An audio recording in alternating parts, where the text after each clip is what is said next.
My cabbage I cut from the top to make sure I have core equally on both sides. First, I'm going to secure my cabbage with 2 corn holders. Especially, it will be important at the end. The reason I use pot, so my knife goes easy around the cabbage. First, I slightly lift cabbage and start shredding off the tip. I using baking mat on the bottom, and it has 3 purposes. First purpose is to catch cabbage. Second, my pot is not sliding easily.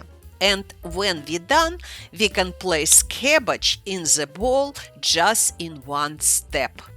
After I shred enough cabbage from the side, I lay it on the pot.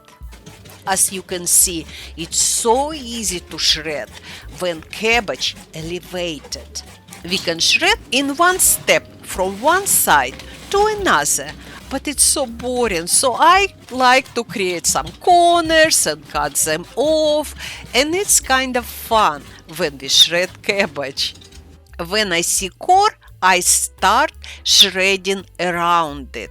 My corn holder so useful because I can hold the cabbage but keep my hand away from knife.